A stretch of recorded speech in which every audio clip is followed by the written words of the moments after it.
Vamos a iniciar el conversatorio cuyo línea o eje o tema, tentativa o no, sería Humanidades, Artes y Ciencias Sociales, Problemas, Debates y Perspectivas.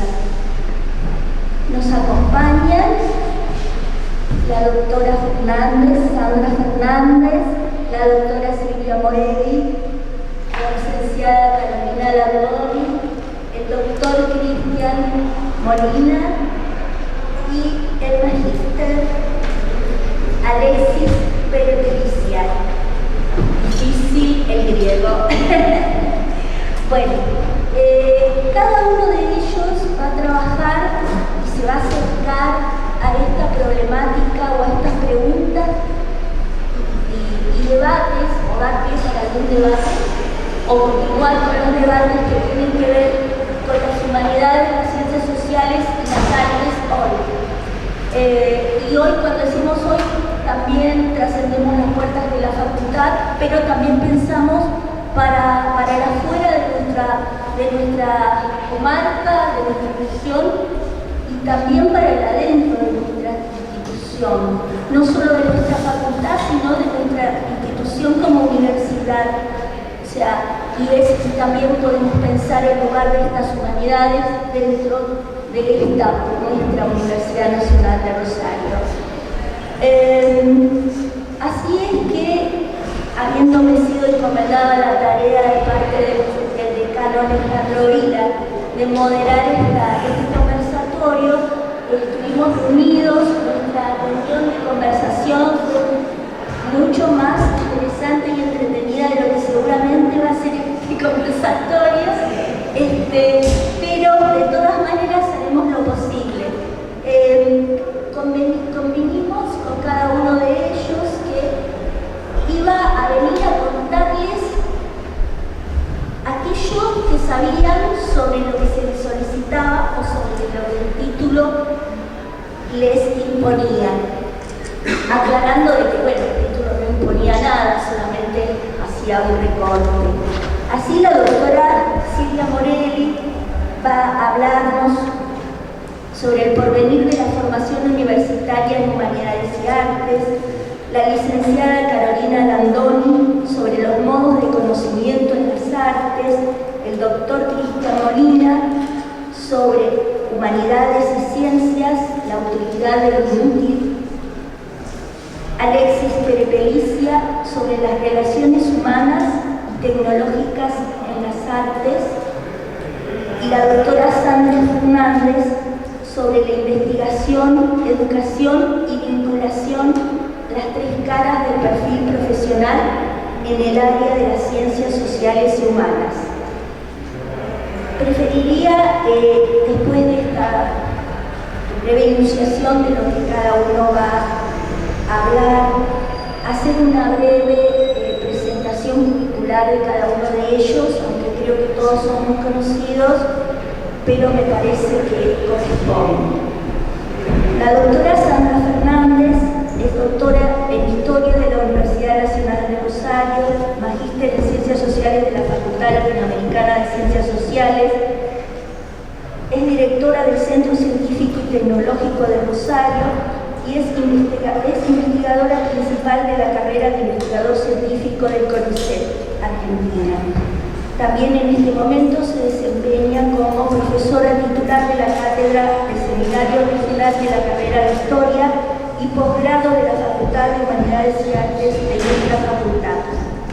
La doctora Silvia Morelli es doctora en Humanidades y Artes, magíster en Diseño de Estrategias de Comunicación, fue directora provincial de Desarrollo Curricular y Relaciones Académicas del Ministerio de Educación de Santa Fe, es profesora titular del área de currículum en la carrera de Ciencias de la Educación en nuestra facultad y es profesora también de la maestría en docencia universitaria en la Universidad Tecnológica Nacional de Regional Rosario. Es directora y miembro fundador del Centro de Estudios e Investigaciones sobre el Currículum y la Didáctica de la Facultad de Humanidades y Artes. El doctor Cristian Molina, doctor en Humanidades y Artes, es magíster magíster también en literatura argentina por nuestra universidad, profesor titular de literatura europea 2 en la Facultad de Humanidades y Artes, investigador adjunto de CONICET, director del Centro de Estudios de Otras Literaturas, vicedirector del Instituto de Estudios Críticos en Humanidades, subdirector del posgrado de la Facultad de Humanidades y Artes, y se ha desempeñado como editor en publicaciones académicas. Ha sido curador y coordinador del Festival Internacional de Poesía de Rosario desde el 2021 hasta la fecha, 2020, hasta el año pasado, 2022 y 2023 también. Ha publicado el libro Relatos de Mercado, Literatura y Mercado en el Cono Sur, numerosos artículos y capítulos. También ha escrito libros de ficción. Toda su producción literaria es muy extensa, no se las voy a enumerar, pero bueno, pueden acercarse a su currículum y conocerla. Tengo entendido que también es poeta, doctor. Lo honra. La licenciada María Carolina Landón, que me une un afecto muy particular porque pertenece a la escuela de la cual yo provengo, la Escuela de Bellas Artes de nuestra facultad. Es licenciada en Bellas Artes con orientación en teoría y crítica, realizó una especialización en el ex-UN y una en crítica y difusión de las artes del cuarto. Es profesora titular de la asignatura Introducción a las Artes y de la asignatura Crítica en la Escuela de Bellas Artes, y desde el 2023 integra el equipo de gestión de la Escuela de Bellas Artes como directora del Departamento de Integración Cultural. Y nuestro último conversante, Alexis Perepilicia, compositor, músico, artista multimedial y profesor en la Escuela de Música de la Facultad de Humanidades y Artes. Sus obras han sido estrenadas en numerosas muestras y festivales en Argentina, Francia, Italia, Alemania, Austria, Inglaterra, Estados Unidos, Portugal, Canadá, España, Brasil, México, Chile, Irlanda del Norte y China. Imagino que usted viaja o solo son sus obras. Ojalá fuera en todos los casos. No siempre. Bueno, ha recibido numerosos premios y menciones en el 12º Festival de Florianópolis, audiovisualmente por su 2008, el Just Plain Falls Music Awards de 2009 en USA, Festival Latinoamericano de la Cine de Rosario 2016. Su trabajo ha sido publicado por Vox Novus USA, Gebrüder Music Verlager Ale, New Adventures in Sonic Arts Cannes, bueno, y un montón de lugares internacionales con siglas irreproducibles y impronunciables para mi escasez de manejo de idiomas. Son muchos. Realizó residencias artísticas también en Alemania, en Francia, en Inglaterra, en Argentina, y también en España, ha obtenido becas y subsidios de fundaciones internacionales y también del Fondo Nacional de las Artes en nuestro país. Es director de Humedal, Festival Internacional de Improvisación Libre y Artes Sonoras de Rosario, y codirector del ciclo de conciertos de improvisación libre All Free. Trabaja como compositor independiente y, como ya dije, y cerrando, como docente de la Escuela de Música, Facultad de Humanidades y Artes, Universidad Nacional de Rosario. A lo mejor para la presentación de nuestra facultad deberíamos a veces hacer unas pequeñas lecturas de los currículos de las personas que trabajan y colaboran y forman parte de nuestra comunidad, ¿no es cierto? Imagínense que yo solo he leído de muy mala manera breves reducciones de todo lo que esta gente hace y ha hecho, de todo su recorrido, ¿no? Y de todas sus facetas. diversas, ricas, contradictorias. Esto es lo que debería figurar en una fiesta de cumpleaños, señor decano, ¿no? Bien. Vamos a empezar, Silvia, ¿querés?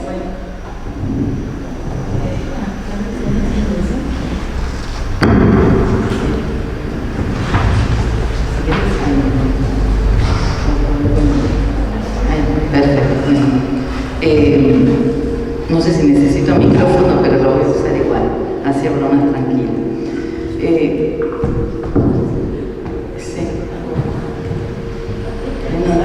Técnico, sonido, música y demás, ¿no? Las humanidades esto no lo resuelven.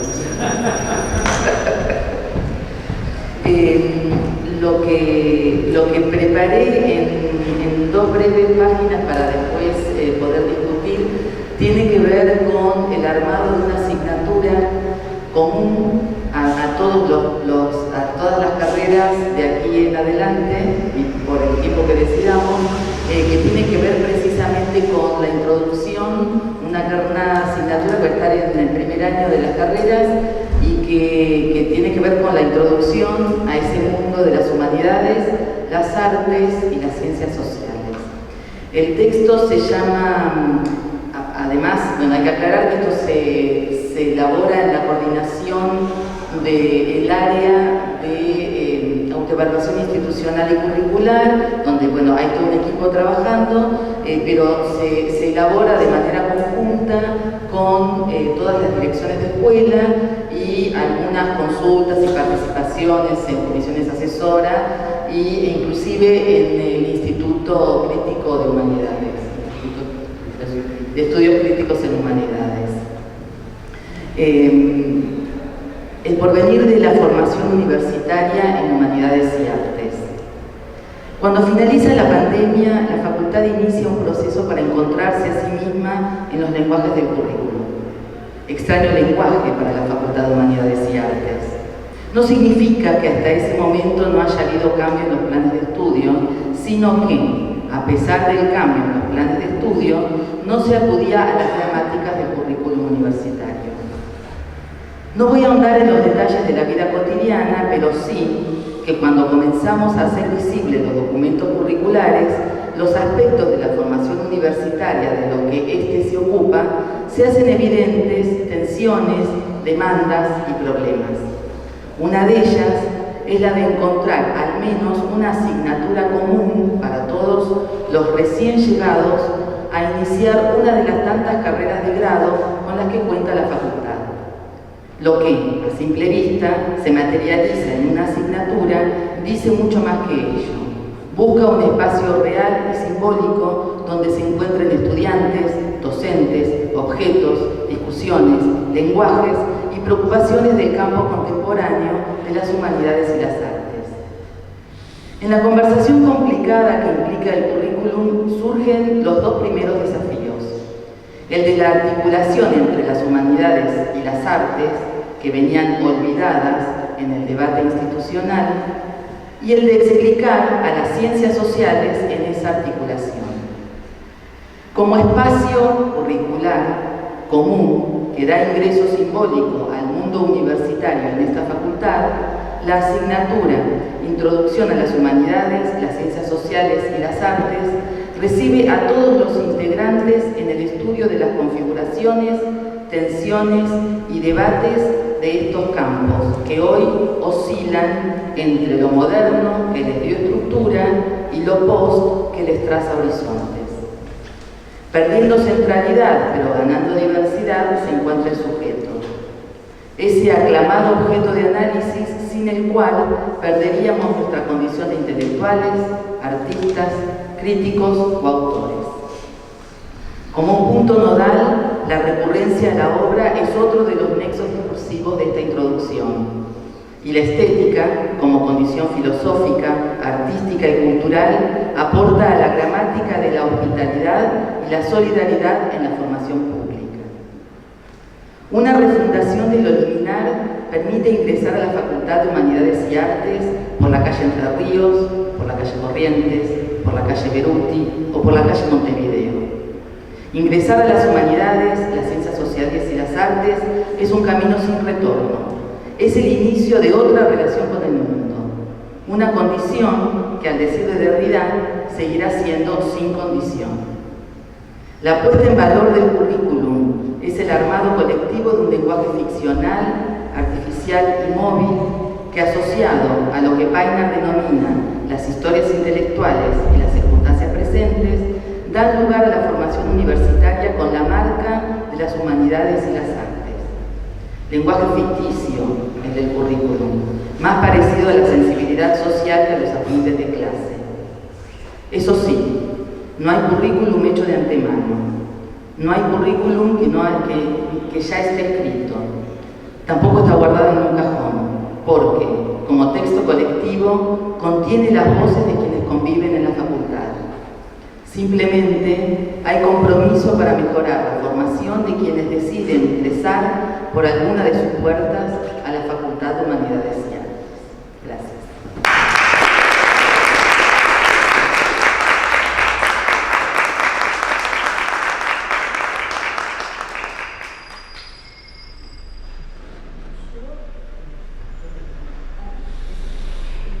He hecho una elección arbitraria de quienes van a hablar sin preguntarle, disculpen. Eso me dice, en mi casa me dicen que soy así. Bien. Carolina, quiero que hable Carolina, quiero que hables vos, Carolina, porque cuando nos juntamos para armar este conversatorio, vos manifestaste, nosotros con música que siempre estamos lejos. Yo pensé, sí, música, Alexis, Gabriel están allá en la Siberia, pero ustedes están acá, en Entre Ríos, en Corrientes, en el patio. Bueno, por eso quería que estuvieras acá y por eso quería darte la palabra, porque si hay un malestar, hablemos del malestar, ¿no? Pero están lejos. No estamos lejos. Nos sentimos a veces.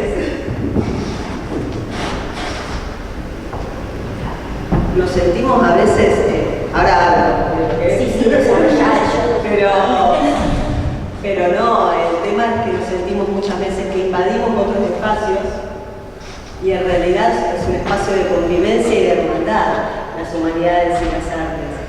Pero nuestras prácticas muchas veces difieren, ¿no? Y se amplifican en esos otros espacios y ocupan aulas y ocupan paredes y bueno, y es una convivencia que a veces genera tensión, ¿no?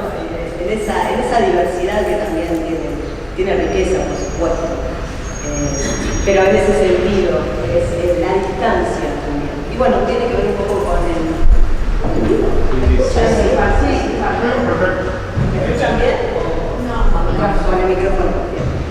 Y por eso, para el día de hoy, yo me puse a pensar de qué hablar, porque Cristina nos dio esa libertad de lo que sepamos y de cómo nos sentimos conviviendo en este ámbito, y yo pensé, bueno, yo quiero volver a insistir a hablar en un modo de producción de las artes, cómo las artes dan a conocer. Y empecé pensando, bueno, una primera idea de arte que nos ayuda a pensar en esto, en pensar en que son configuraciones que amalgaman, en principio, concepto y apariencia sensible. Recupero esa idea hegeliana de la manifestación sensible de la idea, pero porque nos lleva a pensar justamente estos modos de reflexión que tienen que ver con la conceptualización, pero también que tienen que ver con esa apariencia sensible. Y entonces creo importante insistir en cómo las artes dan a conocer, cómo las artes nos permiten pensar el mundo, no solo las artes, por supuesto que las humanidades y las ciencias sociales, pero voy a hablar de mi campo particular, nos dan a conocer este mundo, a pensar el mundo y a crear otros mundos posibles también. No solo otros mundos posibles, pensemos en una idea amplia del mundo, en el mundo de lo cultural, el mundo natural, el mundo de lo existente, pero también el mundo de lo posible, de lo imposible, de lo imaginado, de lo imaginado. de lo maravilloso, son las formas de darle sentido a la existencia. Y ahí me puse a pensar, digo, bueno, para dividir y para ser clara, diferenciar la reflexión que surge a partir del objeto arte y la reflexión que surge desde la propia producción artística, es decir, la reflexión exógena, digamos, de la recepción, y la reflexión interna, propia de la producción, de esa producción artística que se va a desplegar en distintas materialidades, técnicas, procedimientos, bueno, con esa diversidad. Entonces, para hablar de esa reflexión a partir del objeto artístico, por supuesto incluyo la literatura, incluyo la música, incluyo al diseño de indumentaria, ahora y bienvenidos, incluyo a otras artes que por supuesto también podemos encontrar aquí en distintas instituciones de la ciudad de Rosario. Esa reflexión, tengo que hablar un poquito brevemente de la complejización del campo artístico a partir de la modernidad. Podemos pensar a partir del siglo XVIII, ahí me sale la profesora de crítica, pero es importante siempre contextualizar desde dónde estamos hablando, que es cuando se declara la autonomía artística y es cuando la obra artística deja de depender de los fines extraartísticos, deja de depender de la demanda de la religión, de la moral, de las monarquías, y no solo eso, sino también cuando se da la apertura de los salones en la Francia del siglo XVIII, y eso permite una paulatina democratización de las artes, y eso implica que más personas, está emergiendo el público, ¿no?, de arte, van a conocer a partir de las artes todos esos universos que se construyen en esas imágenes. Entonces se complejiza el campo artístico, y cuando se complejiza ese campo artístico, que es también materia para los filósofos fundamentalmente, ahí es donde ingresan los discursos teóricos, las humanidades y las ciencias sociales particularmente, para pensar los objetos artísticos, que son objetos desbordantes de sentido. Entonces vienen, por supuesto, la filosofía, la estética, la historia, la sociología, la lingüística, la semiótica y tantas otras disciplinas a ayudarnos a pensar sobre estos objetos y estas prácticas, vamos a decir, artísticas, que desbordan de sentido, como les decía, y que con todas estas miradas que dan todos estos discursos nos revitalizan las obras, hablo como si fuera una obra artística. Las obras artísticas se revitalizan de sentido, se actualizan permanentemente con la mirada, porque si hay algo que caracteriza inherentemente, constitutivamente a toda práctica artística, es la polisemia, es la pluralidad de sentidos, es la apertura semántica. Entonces, siempre estos discursos y estos conocimientos son conocimientos contextualizados, son claramente históricos, son conocimientos que se van, por supuesto, renovando. Y por eso esta hermandad va a seguir existiendo, y creo que ese desafío está presente, pero bueno, creo que nosotros vamos a impulsarlo enormemente. Por otro lado, tenemos otro modo de conocimiento que involucra a las artes, que es de la propia producción artística, una razón endógena, dicen algunos autores, una razón formativa que no solo implica un saber hacer, que hay la especificidad ahí donde, bueno, están en nuestra carrera, por supuesto, aquellas materias de la praxis artística, propiamente de la praxis artística, con todas esas técnicas, procedimientos, habilidades, destrezas que uno puede hablar, y también ligado a la experiencia sensible, y esto es fundamental, el pensamiento sensible y de lo sensible, porque saben bien los que producen arte, la terminóloga léxico, como productores de arte, saben perfectamente que la experiencia sensible es la experiencia de lo singular, la experiencia que transforma, y la experiencia que en convivencia con esa producción artística produce claramente conocimiento. nada más que son otros modos de decir. Perdón. ¿No me escucharon? Y bueno, y a partir de estas dos ideas, dicho rápidamente, de los modos de conocer de las artes, los desafíos, y para... Sí. Perdón, sí, es que me entusiasmé porque armé. Sí. Perdón. No, perdón, es que yo me preocupé, te cuento el fin de semana. Rápidamente, los desafíos para pensar en la renovación de nuestro plan de estudios y cómo enfrentarlo y cómo pensar en estos futuros profesionales.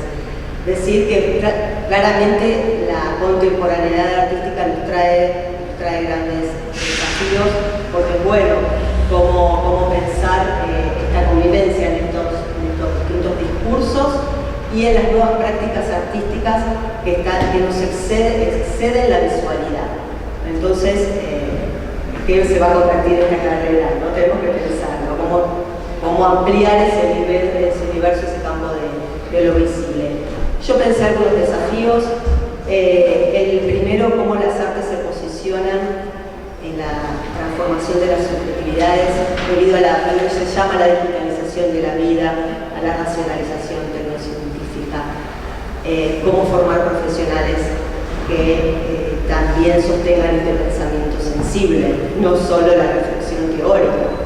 Es decir, también cómo formar estos profesionales, y cuando digo profesionales digo investigadores, productores, también pueden ser curadores y por supuesto también docentes, claramente. Cómo formar estos profesionales para que atiendan las problemáticas del presente, ¿no? Y justamente cuestionar lo naturalizado, lo dado. Y por último, pensar en cómo seguir sosteniendo y seguir fortaleciendo los espacios físicos, no solo en convivencia también con la virtualidad, con la hibridez, pero los espacios físicos de reflexión, de creación conjunta, porque son los espacios que no son solo los espacios de resistencia frente a un orden impuesto, frente a otras lógicas de las cuales nosotros discutimos claramente, que son las lógicas productivistas, utilitaristas, sino también como espacios de encuentro, espacios de convivencia, espacios de localidad, que son creo que fundamentales para nuestro ámbito. Bueno, tenía más preguntas.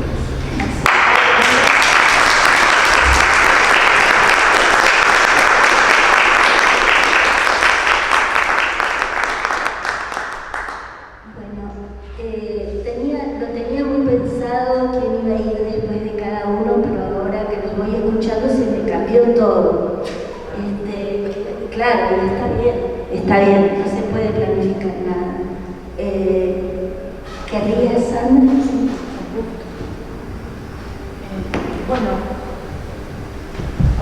vamos a medir, ahora sí. Bueno, primero agradecer muchísimo a Cristina, a Alejandro, a los demás colegas de la invitación. Es importante que un cumpleaños siempre es un espacio de celebración, que eso no es menor señalarlo. Después cada uno hacemos el ejercicio de pensar qué vamos a decir en este conversatorio. Y lamentablemente para mí lo voy a decir, lo primero que pensé es que hace más de 40 años que estoy viniendo a esta facultad, y eso es mucho tiempo. Entonces había mucha reflexión. Y la segunda cosa es que inmediatamente, y lo charlamos cuando nos reunimos la semana pasada, casi de manera natural pensar en mi intervención era también recordar a Elida Sonsoni. No solamente para invocarla como una de las protagonistas del momento de surgimiento de la facultad, porque ella siempre relataba que había sido una de las personas que al momento de la creación de la facultad estaba presente. O sea, estaba en quinto año de la secundaria y ella venía junto con otras amigas y transitaba las aulas. sino también por lo que ella representó y sigue representando como modelo, y como un modelo muy particular, ¿no?, de compromiso académico y de compromiso institucional, que me parece que también hay que señalarlo muchas veces, y tiene que ver con, de lo que voy a hablar, muchas veces no tiene que ver con una excesiva profesionalización, sino que nuestros roles al interior de la universidad o de los institutos o de los sistemas de ciencia y técnica tienen que ver también con un fuerte compromiso institucional que lamentablemente muchas veces se pierde en lo sinuoso de las trayectorias o de los sistemas de evaluación, pero también de las sociabilidades académicas. Eso se pierde. Entonces, invocarla, de alguna manera, invocar a Elida también lleva a introducir el tema, es decir, esto de pensar la investigación, de pensar la educación, de pensar la vinculación, la transferencia, la extensión, como querramos, digamos, los calificativos que querramos utilizar. Y eso habla también de un perfil profesional que me parece que en el 2024 tenemos que reflexionar sobre qué perfil profesional estamos desarrollando en nuestras carreras y para nuestros graduados. Y uno siempre hablamos desde nuestras experiencias, que no son experiencias, en mi caso no son exclusivamente experiencias individuales, sino que tienen que ver también con experiencias colectivas, de lo que significa, digamos, la dinámica de lo colectivo en las instituciones. Bueno, como les decía, mi experiencia docente también es demasiado larga, pero hace también a una formación, y a una formación que tenía que ver no exclusivamente con el dictado de la asignatura y de todo el recorrido al interior de una cátedra, desde adscrita a profesora titular, sino que tiene que ver con eso que dije antes relativo a Elida, el compromiso que significaba también la gestión, la participación política, la actividad sistemática y recurrente en este compromiso de poder navegar juntos en algo tan difícil como son nuestras instituciones de educación superior o educaciones de investigación en nuestro país. Y eso es una experiencia en sí misma, digamos que de alguna manera marca también el derrotero posterior, digamos, porque todas y todos tenemos esa experiencia inicial también para proyectar nuestras carreras de investigación. Esa formación en el grado, esa formación en la gestión, esa formación académica institucional, esa participación política académica también marcan cómo nos insertamos luego en otros sistemas que colaboran, se articulan y son solidarios también a la estructura universitaria. Y digo también lo de la experiencia docente, porque la experiencia docente también va de la mano de la formación de posgrados que habilita después nuestra inserción en esas otras instituciones. Entonces, la experiencia de docencia es previa, es paralela, porque en la facultad se hace investigación, aprendemos a investigar, nos capacitamos para poder enfrentar ese otro mundo que en mi caso y en el de varios de los que estamos aquí presentes es CONICET, pero que es indivisible, no lo podemos escindir de lo que ha sido nuestra trayectoria en la facultad, en el grado, pero también de lo que significa todo lo que se transitó posterior. En mi caso en particular, fui directora de la Escuela de Historia entre el año 2007 y 2011, así que también tiene que ver con ese compromiso en la gestión y en esa educación que no fue exclusivamente curricular, sino que también fue una educación de la gestión institucional. Y la experiencia de investigación, como les decía, parte en esta facultad, parte en la UNED, continúa en CONICET, continúa en el Instituto de CONICET y ahora, de alguna manera, se cierra en lo que significa la dirección de un centro científico-tecnológico que habilita salir de la cápsula de las ciencias sociales y las humanidades, dialogar con otros mundos, con otros colegas, con otras formas de investigar, con otras formas de pensar teórica y metodológicamente y con otras formas de gestión gestionar también en términos de política institucional. Y eso también abre interrogantes alrededor de qué perfil profesional nosotros desarrollamos y qué competencias le estamos dando a nuestros graduados para desarrollarse en este nuevo mundo en donde la transversalidad y la articulación disciplinar no está anclada en la vieja interdisciplina que recitábamos en los años 90, sino que está mucho más anclado en cuestiones muy prácticas y que hacen específicamente a cómo se investiga y a partir de qué instrumentos se utilizan para llevar adelante la investigación. Y una tercera pata, que es lo que llamamos extensión, divulgación, que todas estas capacidades que nosotros ponemos en juego, capacidades profesionales, deben ser volcadas hacia un medio social, deben ser volcadas hacia un medio económico, deben ser volcadas hacia un medio político, a partir también de la generación de políticas públicas, los cuales nosotros no estamos escindidos. Muchas veces nos pasa que hay un formato, para mal y para bien, de nuestra parte, de que pensamos la vinculación tecnológica, no lo estoy diciendo de los otros, estoy diciendo desde nuestro campo, como una vinculación productiva. Y eso es un gravísimo error. Nosotros no solamente hacemos transferencia, extensión comunitaria, nosotros hacemos de forma recurrente, regular y de una manera muy eficiente y muy positiva vinculación tecnológica al que no le damos en ninguno de los casos el valor que merece, mientras que las otras áreas tienen muchísima claridad de cuáles son los efectos de esa vinculación tecnológica. No solo porque es una vinculación, como dije antes, productiva, con empresas, sino porque es una vinculación con todas las que son las organizaciones gubernamentales y no gubernamentales. Eso está muy pautado, muy regulado y además hay una reciprocidad en el intercambio. Nosotros muchas veces lo que hacemos es un dar sin recibir. Y cuando estoy diciendo, no estoy hablando solamente en un intercambio que pueda ser monetizable, sino todo lo contrario, que tiene que ver con intercambio de recursos, con el intercambio de instalación, de instrumentos, de intercambios, de proyectos, de programas.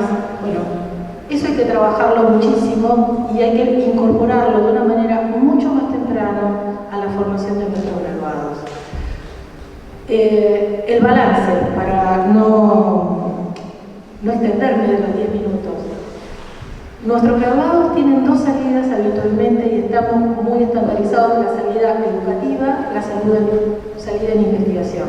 La salida en investigación es difícil, es escasa, digamos, porque las plazas son pocas y la disputa es muy feroz. Y la salida educativa es una salida muy tradicional que tiene que ver casi exclusivamente con la docencia dentro del sistema provincial, sistema secundario o de educación superior no universitaria. Sin embargo, se dejan de lado otros perfiles que hacen justamente a la forma en que podemos vincularnos, a las formas de la gestión, a la forma de la política de gestión institucional, gestión patrimonial, políticas culturales. Nosotros tenemos una serie de expertise que no solamente están ancladas exclusivamente en la cuestión recurrente educativa o en nuestras investigaciones recortadas alrededor de un objeto de estudio, sino que deben ser, y es nuestra obligación, instalarlas cada vez más cuando trabajamos con nuestros estudiantes, en ampliar ese perfil, pero ampliar ese perfil recuperando las tradiciones, recuperando las experiencias, no imponiendo de ninguna manera la novedad como exclusiva y pretendiendo que el recorrido previo es tierra arrasada, sino todo lo contrario. Ampliar el horizonte profesional, ampliar el área de incumbencias de aplicación y de gestión, ampliar las perspectivas transversales, pensar las carreras integrales, pensar materias comunes, pensar estrategias organizadas, sistematizadas, que permitan transversalizar las experiencias pero transversalizar también los programas y los grupos de investigación tanto básica como aplicada, y también en una vinculación mucho más recurrente y eficiente con el medio. Me parece que ese es el gran desafío que tenemos, y es un desafío sobre el cual tenemos muchísimo para decir cada uno y cada una de las y los docentes de esta facultad en todas las áreas de estudio y con todas las particularidades que las trayectorias curriculares tienen, y también de vida y también profesionales. Así que bueno, muchísimas gracias.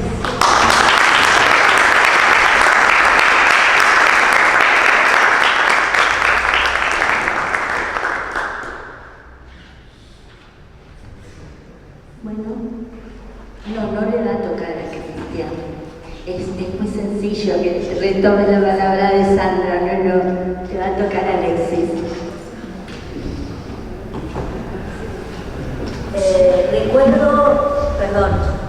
Tendría que haber recordado antes, Alexis va a hablar sobre las relaciones humanas y tecnológicas en las artes. Buenas tardes a todos y todas. Difícilmente pueda seguir en el tenor en el que viene todo esto, pero bueno, el tema creo que surgió un poco en la charla, hablando, y traje una lista de un par de ideas que surgieron ese día y que tienen, yo quise encontrar vinculación justamente a todos y todas las integrantes y los integrantes de este panel. Hay algo que creo que empieza a componerse, es una idea de transversalidad, una idea de interdependencia, de interrelaciones, de interdisciplina, de relaciones humanas y tecnológicas de las artes, pero que también están los temas que el resto de los colegas están. ¿Ahí se escucha mejor? Creo que el tema del resto de los colegas vienen exponiendo que hay una necesidad, una búsqueda de transversalidad. Creo que tiene que ver con la complejidad de los perfiles que actualmente estamos necesitando configurar. Creo que el contexto nos termina por demandar una formalización de perfiles determinados. Yo pienso en la escuela de música, donde tenemos tecnicaturas, licenciaturas y profesorados, y pienso también en que los perfiles, por ejemplo, desde música, vamos a pensar en el intérprete o la intérprete, el o la compositor, compositora, docentes o investigadores. Entonces de repente empieza a ver como perfiles que hasta ahora no venían siendo tan evidentes que fuesen necesarios. Cuestiones también vinculadas a la tecnología, hoy en día, en las artes, cuestiones también vinculadas a la tecnología en la música. De hecho, ya hablábamos esta idea de que de repente se pueden dividir las artes, muchas cuestiones de la vida, por fuera del muro de la academia y dentro de la academia. Las cuestiones populares que quizás están transcurriendo afuera y que las generaciones actuales están consumiendo de una manera en que nosotros creemos entender, pero que después nos damos cuenta que es diferente. La forma en que las generaciones actuales están absorbiendo las tecnologías, las vinculaciones, las redes. Entonces también me pongo a pensar qué pasa con eso tecnológico en relación a lo contemporáneo, las necesidades contemporáneas de nuestros estudiantes, nuestras estudiantes. Pienso también en algo que también fue dicho de diferentes maneras, que en las artes es muy claro que hay formas de producción que son individuales y formas que son grupales.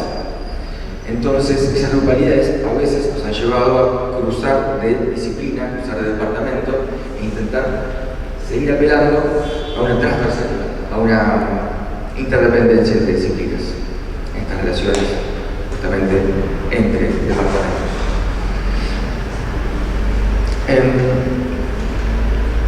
También hay algo que tiene que ver, hablaban de cumpleaños hoy, una cuestión que es un acto, esto es un conversatorio, un cumpleaños, y algo que me resuena, que también fue dicho en una reunión días atrás, es esta cuestión de lo virtual, ¿no?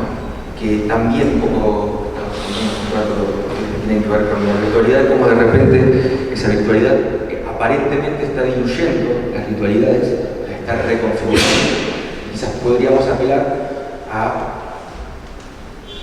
intentar reforzar esos vínculos que finalmente enfatizan la grupalidad o apelan a una grupalidad más que una individualidad, me parece, ¿no? Puede ser, digo, nuestra escuela, conciertos, muestras, intervenciones, instalaciones reales o virtuales, ¿no? Porque también hay museos virtuales, o hay cátedras virtuales, hay operaciones virtuales, cirugías virtuales, porque no hay una clase virtual, pero un ritual virtual. Pero también en relación a lo tecnológico me queda siempre la inquietud de si la tecnología no nos estará llevando a una centralización, ¿no? A una hegemonización de algo, de esas herramientas que usamos constantemente, que nuestros estudiantes y nuestras estudiantes usan mucho más pasivamente que nosotros. Y si de repente nuestra mirada no tendría que buscar intentar descentralizar justamente, hablo puntualmente de cuando, por ejemplo, usamos aplicaciones, softwares en computadoras, en teléfonos, por redes, para compartir información, para acceder a archivos, etc. Si no estamos, no deberíamos quizás plantearnos una descentralización de esas tecnologías, intentar no caer en las predominantes de alguna manera. No sé si eso es posible, si eso es una utopía, si eso es un despropósito, si es simplemente un ejercicio. Es intentar, como hablamos del profe, no del rédito, porque algo que quizás pueda o no tener un rédito, y el rédito sea no la eficiencia del producto en sí, sino intentar quizás el desarrollo propio de esa competencia, de ese saber. Y en general, cuando por ejemplo venía hablando de las áreas de profesionalización, quizás en música la tecnología puede ser un arma muy potente o puede ser muy cruel, porque muchas veces hace que, por ejemplo, en el afán de democratizar, quizás haya ciertos estudiantes en potencia que tengan un acceso tan veloz que directamente esquivan el trayecto formativo. Entonces, buscar de qué manera esos accesos, esas tecnologías que podemos tener a disposición, puedan ser más estar más a disposición desde la institución para las nuevas propuestas formativas, pedagógicas, vinculares, tallerísticas, de investigación, etcétera, etcétera. Creo que tengo punteado aquí.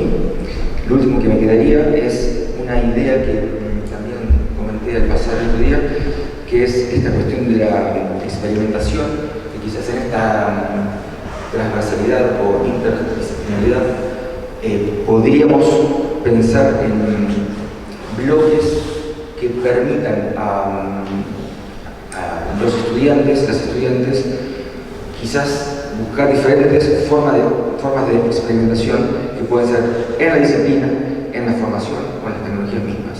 Quizás la forma de vincularse puede ser experimental, como decía antes, quizás no usar la aplicación que ya viene por defecto para hacer esta tarea, sino tener quizás un área en donde quienes se interesen por desarrollar un producto determinado puedan partir de eso y tener un acompañamiento que quizás pueda vincularnos a otras disciplinas, a otras áreas de saber, a otros departamentos, a otras instituciones.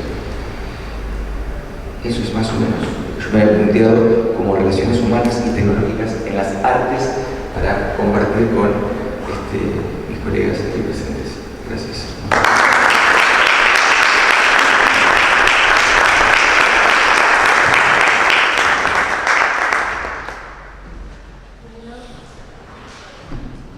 Ahora, cerrando las exposiciones, Cristian Molina, que va a hablar sobre las humanidades y las ciencias, la utilidad de lo inútil.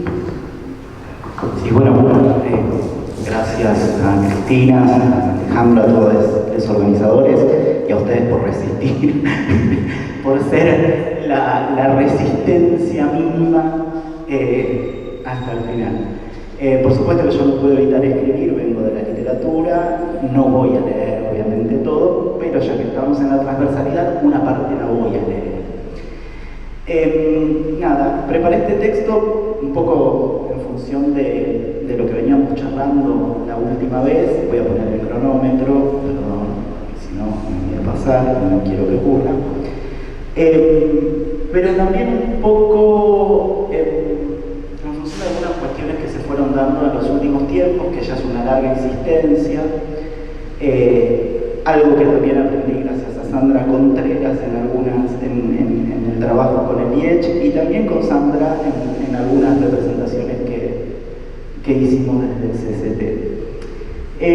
Durante la última campaña electoral para presidente se reactivó un dispositivo con fuerte incidencia, diría yo, en la imaginación pública, que puso de nuevo en tela de juicio la utilidad del sistema científico nacional en su conjunto y en particular de las humanidades y las ciencias dentro del sistema científico y tecnológico, ¿no? Basta recordar, por ejemplo, y este es uno de los argumentos centrales que se esgrimen en todas las discusiones, la entrevista que dio Victoria Villarroel en TN, donde se horrorizaba ante una investigación por el ano de Batman, ¿no? Que es un trabajo de Facu Sachse sobre las representaciones sexualizadas de Batman en la historieta, ¿no? Que además era una mera presentación en un congreso que no publicó Facundo, sino que estaba en el repositorio porque era parte de su trabajo, pero que no se había publicado en ningún lado, efectivamente, más que en el repositorio institucional de CONICET. Obvio que no quiero caer en una defensa ni de la trayectoria de Facundo, que se sostiene por sí misma, ni quiero tampoco explicar la consistencia teórica del título, que es relativo a un estado de problemas que uno puede pensar en relación con el comunismo anal o el terror anal como fundantes de la cultura cis heterosexual, que viene y que tiene ya una larga data. Uno puede pensar en textos como El Edecido homosexual de 1972, de Guy Hockenheim, o que se reactivó recientemente en las perspectivas de Paul B. Preciado, también con el prólogo que le hace a ese texto, ¿no? A partir del siglo XXI. Tampoco me quiero referir directamente, digamos, al título y al estilo que se usa en ese título, que tiene que ver con el uso que hacemos las disidencias sexuales del insulto para darlo vuelta y rescatarlo como valor positivo, y que no es ninguna provocación. Los putos, la marica, la torta, hablamos así. Y quiero, más allá de esos problemas, digamos, pensar en cómo se operó un golpe político y profundamente ideológico sobre la imaginación pública a partir de eso, que cuestionó el financiamiento estatal, el destino de recursos a las humanidades y las ciencias a partir un poco de ese título, y que reactivó el ya viejo conflicto de las facultades del que hablaba Immanuel Kant ya en el siglo XVIII, ¿no?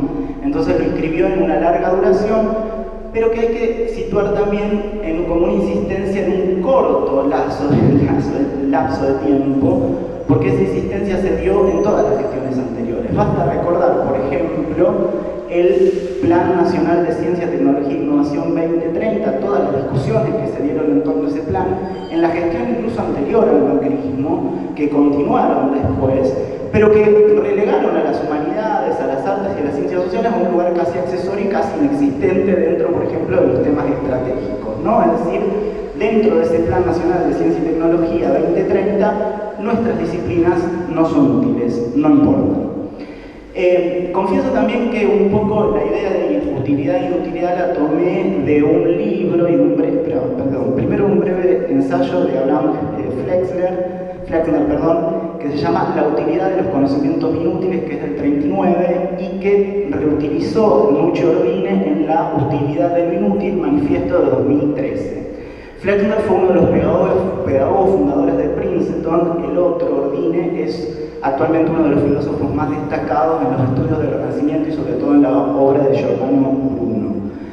Uno y otro refieren y puntualizan en la importancia de la inutilidad de los conocimientos científicos en general, no solo de las ciencias humanísticas, que nunca, esto es lo que plantea Flexner, nunca en las investigaciones científicas, incluso el objetivo primero y principal es la aplicación práctica, sino que son desarrollos posteriores que hacen que esos conocimientos en apariencia inútiles tengan alguna relevancia y alguna aplicación técnica. Habla de personajes como Maxwell, Einstein, Pasteur, ¿no? Digamos, para pensar en el terreno de la ciencia. Y Ordine también plantea que los saberes inútiles se contraponen radicalmente a la utilidad dominante y que esa sería, digamos, la aspiración actual y un poco la resistencia de las humanidades. Quiero manifestar también que esos dos planteos me parecen recontraestimulantes, pero que me producen incomodidad. Una incomodidad que me parece que tiene que ver con una hegemonía y es que tiene que ver con la comodidad con la que nosotros asumimos que nuestros saberes son inútiles por una tradición teórico-crítica, por varias cuestiones que vienen a colación, por tradiciones intelectuales, por hábitos quizá aristocráticos también, esto lo exploró bien, entonces digamos no tengo demasiado que explicar. Una incomodidad porque lo que me salta ante esa defensa de nuestros saberes meramente como inútiles es preguntar si no hay ahí una trampa, ¿no? Digo, porque justamente lo que nos están cuestionando es que somos inútiles y nosotros nos asumimos como inútiles simplemente y no hacemos de esa inutilidad algo que dé vuelta a esa inutilidad en un valor positivo, ¿no? Digamos, no sé hasta qué punto no estamos respaldando, es una pregunta, no es algo que tengo solucionado para nada, no sé hasta qué punto no estamos respaldando el discurso dominante sobre nuestras disciplinas, ¿no? Y entonces me genera bastante sospecha esa idea de inutilidad. Esto es un poco biográfico, pero el año pasado participé en un concurso de la Agencia de Promoción Científica que tenía como objetivo promover la articulación entre arte, ciencia y tecnología mediante una postulación para financiamiento de ideas, proyectos, ¿no? Y ahí se me manifestaba que esta idea de utilidad e inutilidad para nuestras disciplinas era una trampa bastante evidente y que también responde a una tradición crítica de enfrentamiento duro con las ciencias, ¿no? Con las ciencias en general y no solo con las ciencias sociales, ¿no? Algo que ya planteaba Kant, pero que se planteó a mediados del siglo y que se puede remontar incluso hasta la antigüedad pensando en la dicotomía entre las actividades manuales y las intelectuales, ¿no?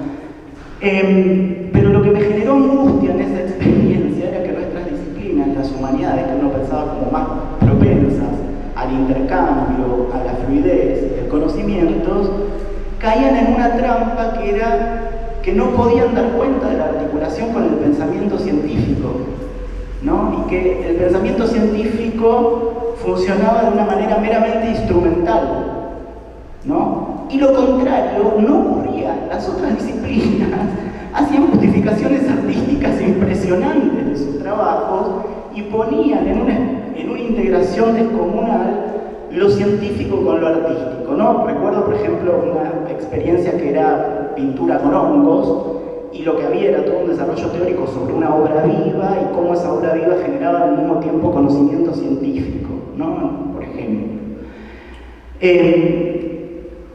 Y lo contrario ocurrió un poco en el Congreso de las Humanidades por Venir. Digo, ahí me parece que quienes tenían una resistencia para con nuestras disciplinas eran quienes venían de otras áreas que no eran las de las ciencias humanas, ¿no? Venían en la mayoría de los casos, no en todos, pero fue un congreso que se hizo el año pasado y que tuvo dado desde el IECH y que se articulaba en torno al problema ciencias y humanidades más ciencias, y que en muchas ocasiones lo que ocurría era que había de parte de las disciplinas que no son humanísticas una resistencia para entrar en el diálogo o entrar en la transversalidad del pensamiento y muchas veces venían a explicarnos cosas propias de su campo, ¿no? Entonces, eso era muy difícil y entonces ahí hay algo entre lo útil, lo inútil, lo pedagógico, lo didáctico que se articula y que pone un poco en evidencia tensiones que son complejas y que me hacen preguntar esto de la inutilidad, hasta qué punto sirve o no sirve, o la utilidad, hasta qué punto sirve y no sirve. Y termino con algo que es, digo, este pedacito es, Pienso que hay una dificultad mayor cuando la utilidad se liga al neoliberalismo, al capitalismo y al imperativo de la ganancia productiva y obtura mediante el hábitus aristocrático de la denegación, que también analizó Bourdieu, como constitutivo desde el siglo XIX de las artes, que las humanidades son también económicas. ¿O acaso esta facultad funciona sin dinero? Claro que la economía de las humanidades no se rige por el fin último del capitalismo a gran escala, ni por supuesto la del neoliberalismo, ni el de la plusvalía productivista, por más que hoy esté inserta en ella. Quiero decir que no necesariamente persiguen como fin la ganancia o acumulación económica. Pero tenemos que poder reconocer la utilidad de nuestra propia economía basada, por un lado, en la inversión pública que garantiza la gratuidad universitaria donde se enseñan las humanidades, o mediante un sistema de becas que permite la formación de científicos en las humanidades. Las humanidades en este sentido son económicas y es importante empezar a entenderlo y sostenerlo también. Porque conforman economías propias mediante objetos culturales, libros, exposiciones, obras cinematográficas, documentales, obras teatrales o mediante eventos culturales y científicos que también activan toda una cadena socioeconómica en las ciudades, congresos, festivales, ferias, o mediante la gestión institucional que interviene en archivos, repositorios y patrimonios urbanos, donde se invierte económica y culturalmente ocupando un rol que el Estado deja vacante o al que solo llega a través de nosotros, ¿no? O mediante la oferta de cursos de perfeccionamiento, seminarios que producen impactos en todos los niveles educativos y que generan también trabajo. Por supuesto que esa economía, como decíamos, no genera el rédito de un sistema capitalista neoliberal de gran escala, pero el capitalismo no es el único sistema económico, ¿no? Lo sabemos entre otros por la Yuyi, sistemas económicos, etc. En este sentido, las humanidades y su economía son útiles, muy útiles también, al punto de que garantizando la gratuidad mediante la inversión pública en ellas, en nuestro país hoy, un chico pobre del campo, hijo de un peón rural y de una portera, que vivió su infancia en una casa sin siquiera letrina en medio de un cañaveral, pudo estudiar una carrera humanística, devenirnos sin conflictos clase media y decir esto que dice. Entonces, ¿por qué no enfatizar la utilidad de las humanidades como transformadoras de las condiciones de vida a partir de la propia economía que moviliza y salir del mero idealismo de su inutilidad? ¿No es lo históricamente necesario también hoy, cuando lo que se busca de nosotros es meramente enfatizar nuestra inutilidad? Claro que esa utilidad económica no debe ser el fin de nuestras humanidades, ni convertirse en una aspiración homogenizante, porque debe garantizar lo que Jacques Derrida sostiene en la Universidad Sin Condición, es decir, la irrestricta libertad de poder pensar lo que sea y de estudiar lo que sea. El ano de Batman, con la salida del lugar común del heroísmo de concebir totalitariamente como única posibilidad la inutilidad, o incluso más, una posición meramente resistente ante los saberes de las demás ciencias. Creo que tensar los límites de este pensamiento es uno, pero no el único, ni siquiera el mejor ni el inevitable, de los proyectos posibles para las humanidades en lo que viene. Y que la cuestión también se cifra en los modos que encontremos para salir de esos dinamismos que, como el mismo Kant planteaba, son movilizados por toda gestión de gobierno con el fin del control económico y social.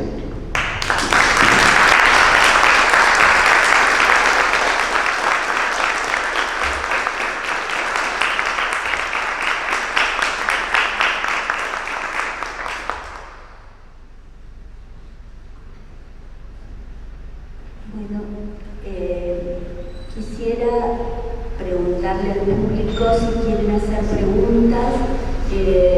Yo pensé algunas cosas mientras nos escuchaban, algunos ya los había leído. Quería decirles y comunicarles a todos ustedes de este conversatorio que les agradezco profundamente haber aceptado participar y que ha sido muy enriquecedora para mí el contacto con ustedes y todo lo que han tenido para decir, y creo que nos ayuda mucho a pensar todo esto que queremos trabajar, ya sea para la reforma curricular de nuestros planes, ya sea para pensar mucho más allá o mucho más acá de lo que tenemos que hacer con nuestras humanidades, con nuestras artes y con nuestras ciencias sociales.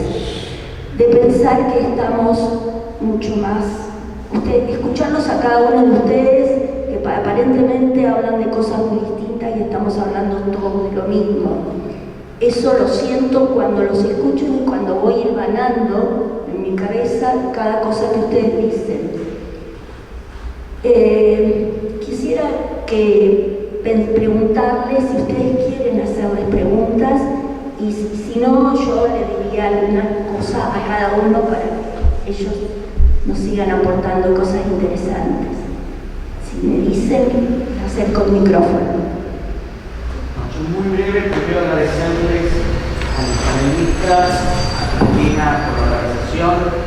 Esperemos que sea una primera aproximación y que luego se transforme en cuadernos de trabajo y que podamos tener algunas publicaciones sobre este conversatorio. Hay un viejo tema de las humanidades de las artes y que tiene que ver con el cambio tecnológico, cambios en la consultación científica, no mirarlo de una mirada apocalíptica ni integral, me parece que la dimensión ética tiene que aparecer sobre la mesa.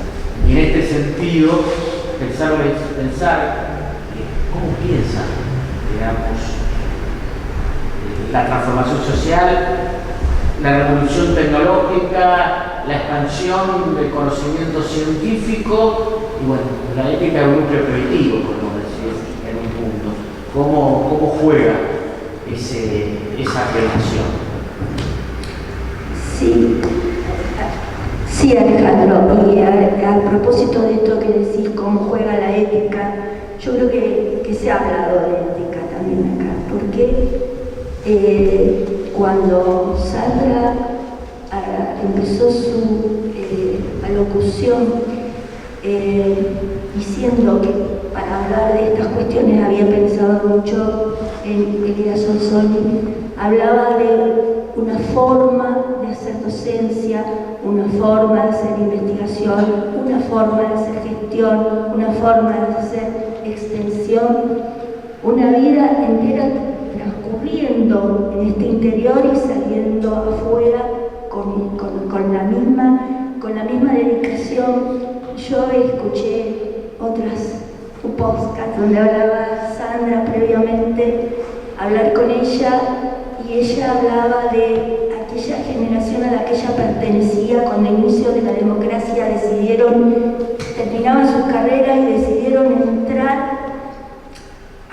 terminaban sus carreras secundarias y empezaban la universidad o estaban terminando la universidad y querían entrar en la carrera de la investigación, de la docencia, y aprovechando las pequeñas ventanitas que les daba la recuperación de la democracia, y cómo una de sus mentoras su ejemplo fue Elías Solzoni. Bueno, no estábamos hablando de ética en ese momento, ¿de qué estábamos hablando? Creo que toda esa recuperación que hacen la gente de las historias y de las otras disciplinas también, pero la gente de las historias, por eso de estar siempre escarbando y trayendo a la luz las memorias, esos ejemplos de lo que Sandra llama, teníamos una militancia académica, heroica, Cristian, pero militancia y, digamos, situada en ese contexto. Bueno, pero toda ahí estaba esa ética que, por supuesto, modificada y contextualizada, tenemos que recuperar o no, ya la tenemos, solo tenemos que ayornarla a aquellos que están afuera, como dice Alexis, y que no entendemos muy bien qué es lo que ellos dicen o que pensemos que lo estamos entendiendo. Porque además quizá esa ética en la profesión de nuestros graduados tenga que ver con la posibilidad además de construir esa economía a la que aludía Cristian. Cristian, ¿conoces el proyecto Venus? Es una obra de arte colectiva comunitaria que se hizo en el año mediados de 2001-2002 en Buenos Aires. La llevó adelante un artista plástico argentino, Roberto Giacobbe, pedagogo y también sociólogo, ante la tremenda crisis económica se procedió a construir una comunidad que se rigiera por el amor, la solidaridad y el trueque. Entonces llegaron a tener más de 500 ciudadanos de Venus, un billete, una moneda, porque en ese momento todos cobrábamos con monedas, con papeles de fantasía, ¿recuerdan? Bueno, entonces la plata del proyecto Venus era un venusino, 2 venusinos, 3 venusinos, y yo cambiaba. Te preparo los lienzos para que vos pintes y el otro, y te los canjeo a vos, peluquero de mi barrio, para que me cortes el pelo. Toda esa situación de trueque estaba planteada bajo una economía de la solidaridad. Fíjate qué buen ejemplo para esa forma de producir económica que tienen las humanidades y las artes. No tenía que hablar yo, perdón.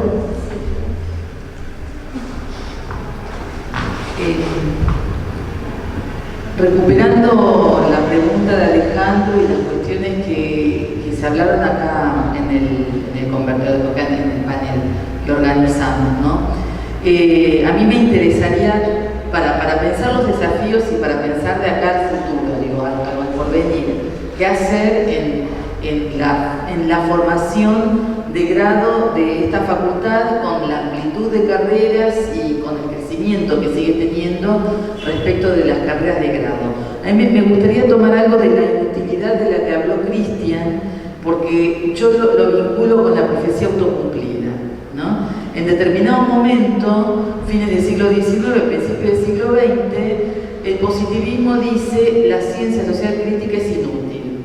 No tiene sentido, investiguemos, prestemos el paradigma de las ciencias, de nuestras ciencias, para que la historia, la sociología, la filosofía investiguen, porque no tienen un paradigma.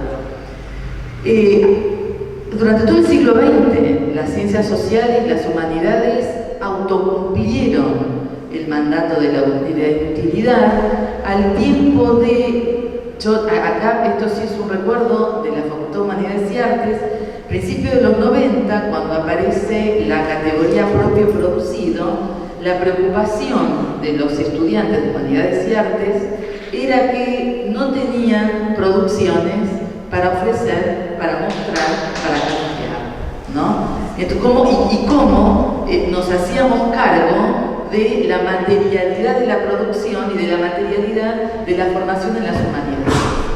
Esto fue decantando la lógica de los 90, porque fuimos aprendiendo otras cosas, porque hubo supervivencia, y porque las instituciones también en la crisis del 2001 reacomoda la sociedad y con ello la academia. En parte porque seguimos con la ley de 1995, pero la reacomoda con ley de los 90 incluido. Entonces ahí me parece que deshacerse de esa profecía me parece interesante, porque me parece que yo quiero salir de las lógicas de lo útil, de lo pragmático, de lo visible y de todo aquello que proponen otros paradigmas. Me parece que hay un desafío importante dentro de todo esto que, yo rescato, voy a decir 2 cosas más y después se lo paso al resto de mis colegas. Una, me parece que es reinstalar el debate de la subjetividad. Un sujeto que ya no es moderno, pero construcción de otras subjetividades. Esto es clave para pensar de manera articulada humanidades, ciencias sociales y artes. Nuestra universidad, fíjense que no tiene una facultad una sola facultad en la que haya carreras de ciencias sociales como tienen otras, ¿no? Entonces, en la UNR las ciencias sociales están dispersas. Ciencias económicas, ciencia política, derecho, humanidades. A veces funcionamos en algunas, cuando se arman grupos de investigación, a veces vamos juntas, a veces vamos separadas, pero esto esto también es importante para reconocer que hay diversidades de ciencias sociales, hay perspectivas, hay objetos, hay modos y clasificaciones, no sé si es el término, de pensar las ciencias sociales. Es muy complejo el mundo de las ciencias sociales, parte de ese mundo lo tenemos en nuestras carreras y en nuestras formaciones. La segunda categoría que me interesa trabajar es la categoría de formación, que no es ni entrenamiento, ni práctica, ni enseñanza, es formación.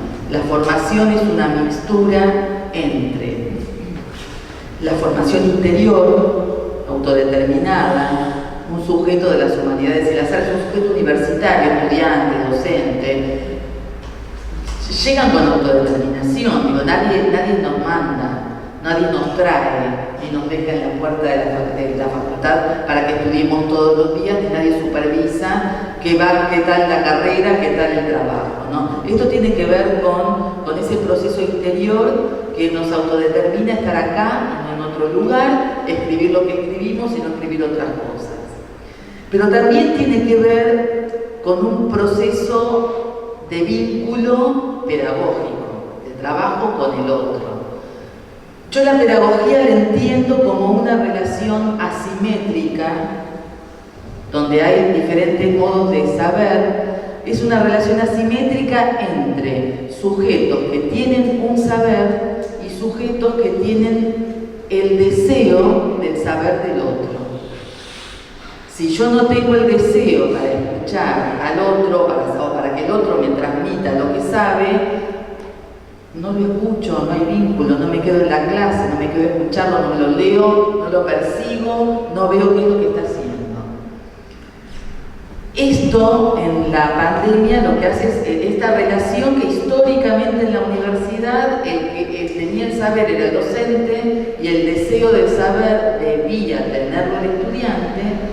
En la pandemia, con la educación online y con la pérdida de la materialidad del edificio, porque se construye la materialidad tecnológica con la pandemia, pero en esa pérdida lo que ocurre, como una de las grandes características, es que esa simetría se destruye como la teníamos construida y se reparte de otra manera.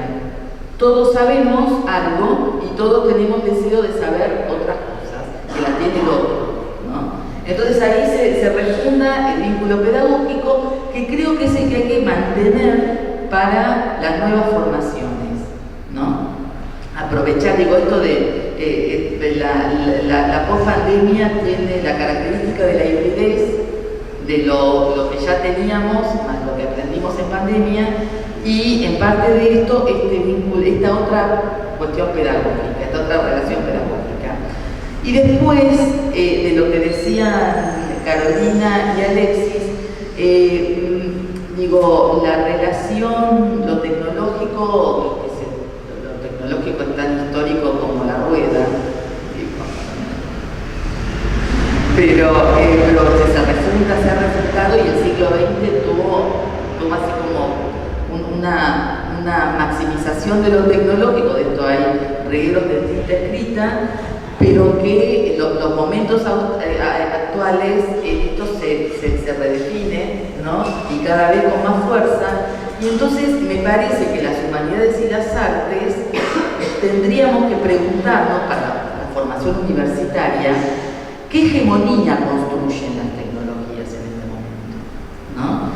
Porque siempre hubo una construcción hegemónica en torno a lo tecnológico, a la técnica en el siglo XX, digo, pero refundado esto, reinstalado los lenguajes, en el terreno de lo híbrido, ¿por dónde se construyen las hegemonías? Yo no quiero deshacerme la hegemonía, es una categoría un tanto, digo, políticamente moderna, pero me parece que esto no inhabilita seguir recuperando como inclusive la categoría de emancipación, que es una categoría del paradigma crítico, pero creo que son dos categorías que necesitamos traerlas a los contextos científicos de campos vigentes, para seguir cuestionando y para seguir elaborando criticidad, ¿no? Bueno, no sé si respondo, si ayudo y le paso a mis colegas.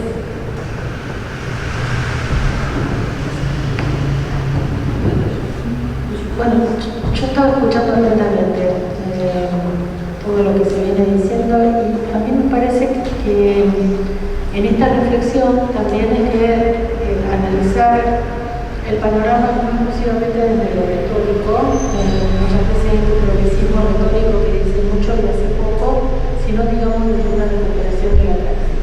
Eso para mí es sumamente importante, como pensar en la transformación profesional desde las cuestiones que tienen que ver con el hacer. Esto que vos comentabas alrededor de una economía de la solidaridad, pensar en la cuestión del rescate de las subjetividades, bueno, es como que se van entrelazando, pero a mí me parece que el debate es muy importante, pero el debate lo tenemos que... Estamos en un momento en donde ese debate se tiene que canalizar, lo tenemos que organizar, lo tenemos que instrumentar. Quizás es muy duro lo que estoy diciendo, pero me parece que no tenemos tiempo. Ese tiempo que quizás de debatir que teníamos en los 90, en los 2000, no lo tenemos. Entonces, hay una premura por resolver, digamos, mientras nosotros discutimos, nos están pasando por el costado, por arriba. Entonces, tenemos que poder evaluar, capitalizar lo que tenemos, lo que discutimos, pero instrumentalizarlo rápidamente, dar una dirección de sentido, comunicar con claridad y me parece que también hacer un esfuerzo muy grande, que muchas veces es bastante difícil, de poder pensar en términos colectivos estas transformaciones. Pero vuelvo a este punto, ¿qué capacidad tenemos de encauzar el debate y aplicarlo de forma rápida e incluir? Yo no sé si a ustedes les pasa, pero yo cada vez me siento más lejos de los adolescentes, de las personas, tengo más dificultades por comprender ese cosmos que habitan, que está mucho más distanciado, y no es exclusivamente una cuestión de diferencia de edad, es que estamos perdiendo esos nexos a partir de cómo comunicarnos. Y me parece que disciplinas como las nuestras tienen una potencialidad enorme para volver a comunicar, no solamente desde la perspectiva de los científicos, sino también desde la perspectiva de lo artístico. Una vez estábamos charlando con varios amigos si la forma que podemos, cuál es la mejor forma de poder interpretar la realidad que nos está rodeando, y yo creo que la literatura, el cine, el arte es una gran herramienta que nos permite comprender mucho y sintetizar lo que nos pasa de una manera mucho más plástica que el debate teórico. Eso me parece que es fundamental también para poder debatir alrededor de nuestros campos profesionales y de comprender también cuál es el derrotero de nuestras carreras. Cuando vos hablabas del pensamiento crítico, hace un tiempo escuché a una colega de la carrera en la universidad en donde justamente tenía que ver con lo útil e inútil, y le preguntaban cuáles eran los aspectos que consideraba que una disciplina como la historia permitía, digamos, operar sobre la realidad. Ella decía, bueno, el pensamiento crítico, y nada más que el pensamiento crítico. Es decir, en lo que tenemos enfrente no podemos hoy, a esta altura del debate teórico, no podemos pensar solamente en esa clave. Tenemos que dar un paso más allá. No estoy diciendo hegemonizar, sino poder debatir en otra clave, pensar en esos sujetos que tenemos enfrente, en este caso pueden ser nuestros estudiantes, pero también el debate que hace a la sociedad en la que estamos inmersos. Y vuelvo al punto, no tenemos tiempo. Bueno, con Cristian y con Sandra, que nos vemos más regularmente, siempre decimos, bueno, si hay algo que sirve de las lecturas alrededor de la República de Weimar de los años 30, significa también estos debates, y ahora estamos pensando en términos de aceleración. Bueno, ¿qué hacemos? ¿Y qué, no solamente el proyecto, qué praxis tenemos para enfrentar eso? Y eso me parece que es el gran desafío que tenemos por delante. Y no podemos ser ni egocentrados ni autocomplacientes, porque si seguimos en esta perspectiva, creo que las instituciones están en riesgo, en muchísimo riesgo, más de lo que podemos muchas veces pensar o negar. Bueno, gracias. Respecto a las dos preguntas, la de Abby y la de... Respecto de lo ético, en relación con la tecnología, que además era algo que un poco había surgido en la conversación previa entre nosotros, lo que yo les decía es que yo no tengo una perspectiva más bien apocalíptica ante lo tecnológico, no es mi gran perspectiva, sino que tengo siempre una preocupación sobre, bueno, cómo eso que inevitablemente de alguna manera está, qué podemos hacer con eso para ponerlo en otro orden de situación o ponerlo a jugar en otra perspectiva. Esto pensaba hasta que hace 2 semanas tuve un parcial donde me respondieron con el ChatGPT la consigna entera, ¿no? Estudiantes de literatura que se supone que deben leer y que deben escribir, respondieron una consigna entera con ChatGPT. Bueno, eso la verdad es que me generó un malestar bastante importante en términos éticos, porque la pregunta ahí era ¿para qué? Pregunta ética kantiana, casi también para ya que estamos con Kant, ¿no? Pero era, bueno, ¿para qué estoy acá? Yo, como docente, si nadie va a leer, o si va a empezar esta práctica, y nadie va a tener el ejercicio tampoco de escribir y de reflexionar, ¿no? Si el futuro que abre esto es que, bueno, la inteligencia artificial se vaya perfeccionando y genere las respuestas automáticamente. La respuesta era desopilante, por supuesto, por eso me di cuenta, pero podría no haberme dado cuenta, Quiero decir, una sintaxis perfecta, un perfecto español neutro que decía delirios, como que Barthes defendía una perspectiva multicultural, que pensaba en la convivencia de la comunidad, bueno, y cosas muy disparatadas en la respuesta, y yo dije, ¿cómo leyó esto? O sea, la primera pregunta fue ¿cómo leyó esto? Y al ver la estructura de cómo estaba escrito y todo, dije, ahí decidió, no, eso ChatGPT acá. Y puse la pregunta en ChatGPT y salió una cosa muy similar a la respuesta que había tenido en ese parcial. Bueno, yo no sé, la verdad es que no sé.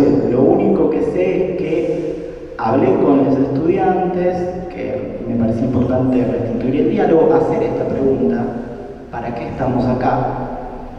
Digamos, en una facultad y en una carrera que se supone que hay que leer y escribir. Y lo que propuse es que nos pongamos, que armemos una pequeña bibliografía crítica sobre inteligencia artificial y que hagamos un taller dentro de algunas clases para reflexionar sobre la inteligencia artificial y ver qué es lo que hace la inteligencia artificial y cuáles son los problemas que trae la inteligencia artificial, y en todo caso si hay algún uso que podamos hacer nosotros desde nuestras disciplinas de la inteligencia artificial. Así como está, me pareció imposible, realmente. Después de hablar con ellos, hubo otros estudiantes que éticamente se acercaron a decirme que habían usado inteligencia artificial en algunas preguntas en las que yo había sospechado, porque todos reparaban en la idea de ideorritmo de Barthes en Cómo vivir juntos, en ese libro, como si fuera lo más central del libro y lo único central del libro, y yo sospeché porque era una respuesta bastante repetitiva en la que tampoco habíamos reparado tanto en las clases, ¿no? Pero no lo podía comprobar a eso. O O sea, no había forma de comprobarlo eso porque efectivamente lo que decía la inteligencia artificial respecto del idiorritmo era bastante correcto, estaba bien. No en el otro caso, pero en ese estaba bien. Entonces, bueno, yo no sé qué hacer con eso. Lo que sí creo es que hay que reflexionar porque me parece que es una realidad que se va a instalar, que ya está y con la que vamos a tener que convivir. No sé qué hacer con eso todavía. Entonces, mi respuesta ética es no sé qué hacer con eso y me pregunto para qué. Es lo único que puedo decir. Y es la pregunta que quiero hacerme con los estudiantes. ¿Qué hacemos con esto y para qué? No sé si vamos a conseguir algo, pero no veo otra salida. Y respecto un poco a lo que planteaba Cristina, bueno, Jacobi, claro, siempre está pensando en estas experiencias un poco comunitarias, pensaba en los textos también de Bourdieu y del arte relacional, que se pueden leer perfectamente en la obra de Jacobi desde ahí. Y pensaba también en otras experiencias en relación con lo económico. Bueno, esto está como muy instalado en la contemporaneidad, en la literatura, pero también en las artes. Pensaba en una experiencia de Alicia Herrero en el Malva, que se llamó Auction Instrument Box, y que era una intervención en donde, mediante estadísticas, gráficos de barras y demás, mostraba los valores del arte y de los mercados del arte, ¿no? Y los comparaba con otros índices que no eran nada lindos, que también producía una reflexión. Digo, no producía una economía, pero mediante la réplica de cómo funciona el mundo del arte económicamente, el arte a gran escala, el de los grandes circuitos, no el arte más independiente, que tiene otra lógica, que no necesariamente es capitalista, pero producía una reflexión. También pensaba en Meireles, ¿no? $0, $0 real, la experiencia que larga de circulación de billetes intervenidos en los circuitos económicos y que también tiene un impacto, digamos, en el nivel de la posibilidad de reflexión. Y creo que ahí, en lo que hicieron los artistas, en esas experiencias comunitarias, en esas prácticas comunitarias que implican una circulación, es en donde tenemos que mirar. Porque un poco lo que decía Sandra, los tiempos se aceleran, pero el tiempo de la circulación es un tiempo acelerado. Y esos artistas saben hacer algo con ese tiempo acelerado, ¿no? Entonces, nada, pensaba eso.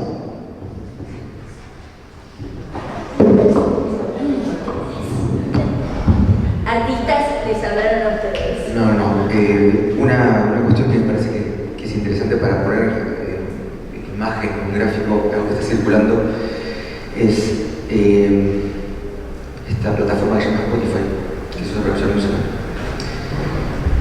La gente de Spotify tiene su IA, su inteligencia artificial, hace la música a demanda, tiene el filtro creado que identifica la propiedad intelectual del artista virtual, del artista existente, o sí, pero de manera artificial, y la monetiza para ellos mismos.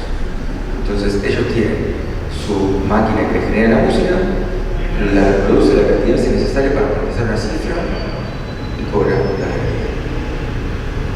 Eso se cierra autónomamente. Nosotros tenemos que tener poder. O sea, la máquina hace la obra y la venta. Me vuelve la pregunta tuya, la digo que me el otro día, y es si la máquina lo hace todo ella, nosotros tenemos que estar haciendo otra cosa o redefiniendo la disciplina. Y si la premura hace que la máquina automáticamente lo resuelva, quizás el arte entonces tiene que dar una solución completa, diametralmente opuesta. Bajo el programa hablamos de tecnologías, decías la rueda, hablamos de la escuela de conejo otro día para el instrumento de acuerdo, decías para tus lienzos y demás.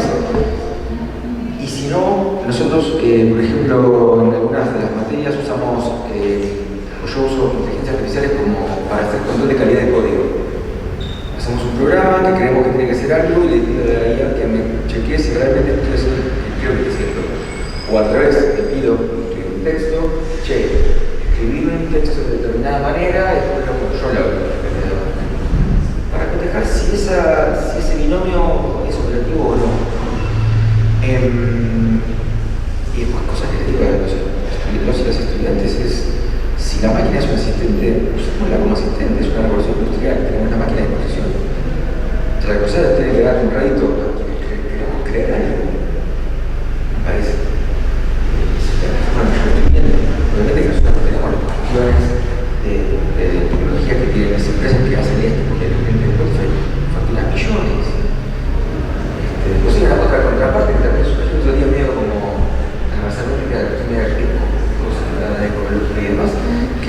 farms que generan inteligencia artificial necesitan un poder de enfriamiento brutal, y en el 2022 en Oregón, en un pueblito chiquitito de Oregón en Estados Unidos, consumieron la misma cantidad de agua para enfriar las máquinas que para consumo personal. Eso no sé si funciona.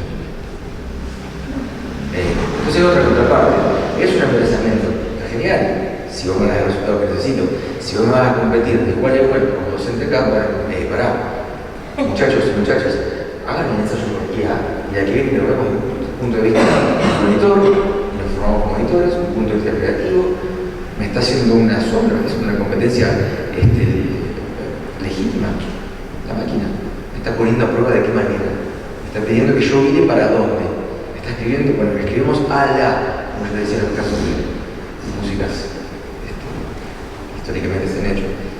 Hace poquito hablamos con Gabriel Lata, que fue quien me dijo que me mandó acá.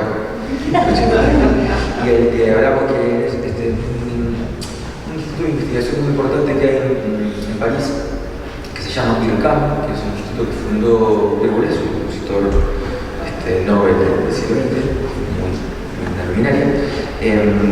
Están haciendo experimentos con músicos y músicas que hacen esas personas que tienen grandes dotes de improvisación en distintas estéticas de improvisación, y los ponen a improvisar con máquinas para ver qué tan bueno es el resultado de que una persona que hace 50 años que hace improvisación libre improvisa con la banda. El resultado es una porquería, realmente. O sea, para hablar gente de improvisación tecnológica, musicalmente no es algo que te interpele. Sí, lo que hace la persona es buenísimo, lo que hace la máquina todavía no está tan bueno. Todavía. Exacto. Y después otra que le aprendí a mis hijos, mi hijo y mi hija, que ven unas animaciones de un animador muy importante que se llama Miyazaki. Y hace un tiempo le han traído en su estudio unos estudiantes avanzados, unos artistas que lograron con IA, y Miyazaki ve el resultado de este experimento y se yo desapruebo radicalmente esto. Dice, la máquina no sabe del dolor, la máquina no sabe de esa emoción, no puede interpretar un personaje, no me puede dar a mí un personaje protagonista para una película. Esa es la razón. Tómalo. Son impresiones. Bueno, está la parte ética ahí. Está la perfección acá en lo competitivo, lo ético. Yo quiero ser más competitivo, entonces tengo que manejar esa herramienta. Y después el resultado es, si genera un reto, genial. Si vos querés hacer algo nuevo, tenés que buscar algo nuevo con la IA. Tengo un par de colegas que laburan haciendo animaciones visuales y tratan de hacer cuestiones inexistentes en la humanidad para ver justamente qué no hay en la database que yo pueda pedirte, que no hay forzado, ¿no? Buscar un hack, la máquina a uno. Si después es un asistente, bueno, es un asistente hiper veloz, ¿no? Solo es como una interrogante.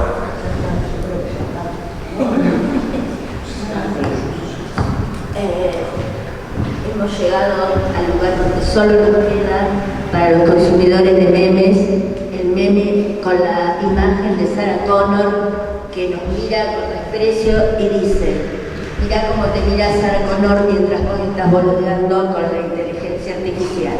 Me parece que hemos llegado a ese punto de la charla. Lo que dispara y ha abierto todo esto es impresionante. Bueno, es como siempre que nos ponemos a debatir, pero acuerdo en que hay que parar de debatir un poco, o por lo menos pasar a la acción y debatir mientras se acciona, si es posible. Y bueno, por de pronto ver qué hacemos desde nuestro lugar, qué significa la posibilidad o no de transformación o accionar con los currículos de nuestras escuelas, con nuestras relaciones y con trabajar esa cuestión de la inutilidad o la utilidad y no sentirnos que somos inútiles. Cuando escuchaba a Cristian hablar sobre que si nos ponemos en el lugar de la inutilidad es el lugar en el que siempre nos han puesto, pensé que ese es el que muchas veces las artes nos ponemos, ¿no? Nos ponemos, pero no con respecto a la ciencia, nos ponemos respecto a adentro, ¿no? Con respecto a las otras carreras. Entonces corremos de ese lugar de la inutilidad heroica que no nos conduce a ningún lado y no nos permite avanzar en la acción, ¿no?